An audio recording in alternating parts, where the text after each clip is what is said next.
Kaya ngayon ay hinahamon ko si Ombudsman Remulla kung seryoso talaga siya sa mga sinasabi niya sa kanyang press release na idadamay niya pati si Martin Romualdez kung magbibigay ako ng ebidensya. Patunayan niya ngayon ang pronouncement niya. Imbestigahan niya ang fraternity Brad at ang kanyang kaibigan na si Speaker Martin Romualdez kung talagang tutupad siya sa tungkulin niya. Imbestigahan din niya si President Bongbong Marcos. Sabi nga ni BBM nung SONA, let's do it right at mahiya naman kayo, hindi po ba? Nananawagan din po ako sa Senado na imbestigahan ang 100 billion insertion ni Presidente. Alam ko po na hindi gagawin ni Ombudsman Remulla ang hamon ko. Pero magaling ang Senado sa imbestigasyon at ako ay naniniwala na dahil sa kanila, lalabas ang katotohanan. Yung pong listahan ng mga projects, ilalabas ko din kasama ng video na ito. Dahil dito, mas lalong darami ang ipafile na kaso sa akin.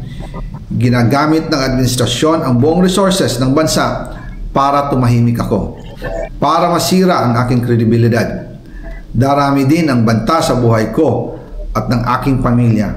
March 2025 pa lang, si Speaker ay nagpaparinig na sa akin sa aming meeting that he will shoot me if I will talk.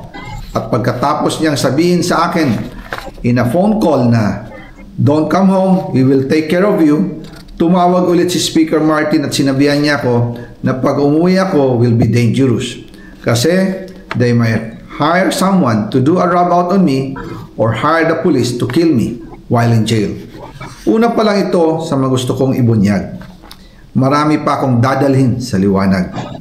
Isa na dito ay yung kay Henry Alcantara, ang DPWH boys. Ang sinasabi nilang halaga sa ICI ay 21 billion. Hindi po totoo yan. Ang totoong numero ay 56 billion pesos at yung pong halaga na yan ay kay Pangulong Bongbong Marcos at Martin Romualdez na punta lahat.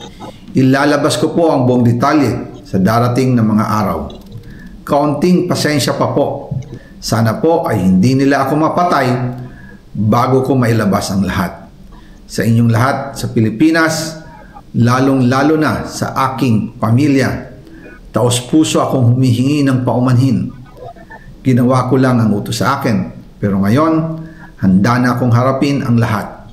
Uulitin ko po, yung pong pera, wala pong napunta sa akin. Dumaan lang po ang pera sa akin para i-deliver kay Speaker Martin Romualdez at Pangulong Marcos. Salamat sa inyong pag-unawa.